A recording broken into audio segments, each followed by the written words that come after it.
Okay, so wrong way again. So calculating gross income. So gross income is portion of your total income that you report to the IRS after taking your exclusions. So exclusions include gifts, inherited money, rebates per diem from your employer, etc. Then step three, you subtract adjustments. So adjustments are things like IRA contributions, student loan uh, interest paid, so forth. One thing I need to be careful about if you have a plan, participating in a retirement plan at work, there are limitations to the deductibility of IRA contributions, which go up as you contribute. So you need to pay attention to that. So adjusted gross income, or AGI, is the result after you subtract your adjustments. So then step four, so you subtract your standard deduction or your itemized deduction, whichever is greater. For the most part, I don't know what the exact numbers are, but if you consider that median family incomes are $100,000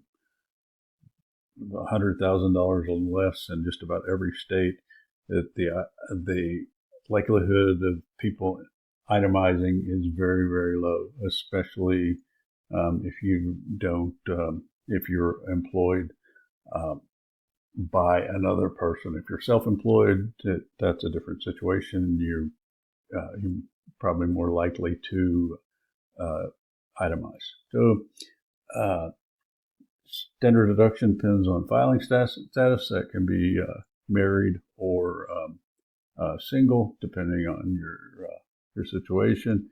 There's also on the married. There's qualifying widower.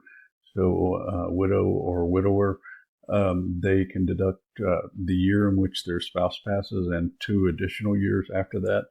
For this year, $14,600 is a standard deduction, $29,200 for married couples.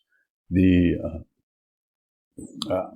IRS gives some preference to married couples filing jointly.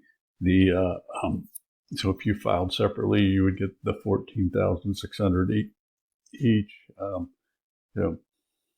So itemized deductions.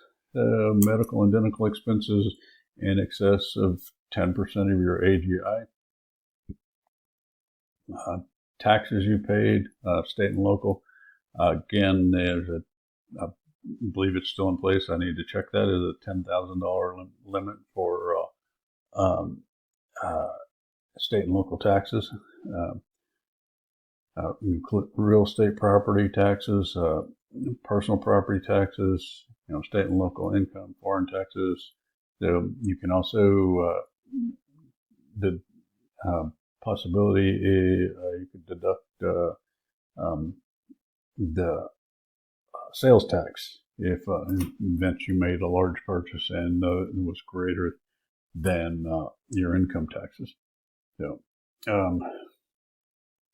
uninsured casualty and theft losses that exceed 10% of your AGI.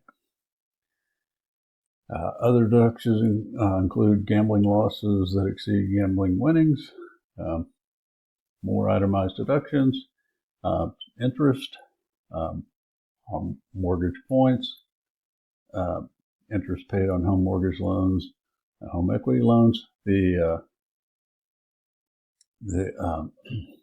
So the maximum home equity loan is $100,000 and interest on $750,000.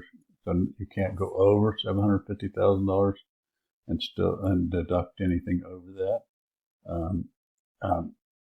Interest paid on loans used for investments, such as margin accounts and so forth. Gifts to charity, cash for goods.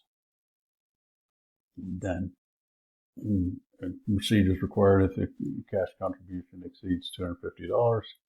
So next, we'll start with your preliminary tax liability.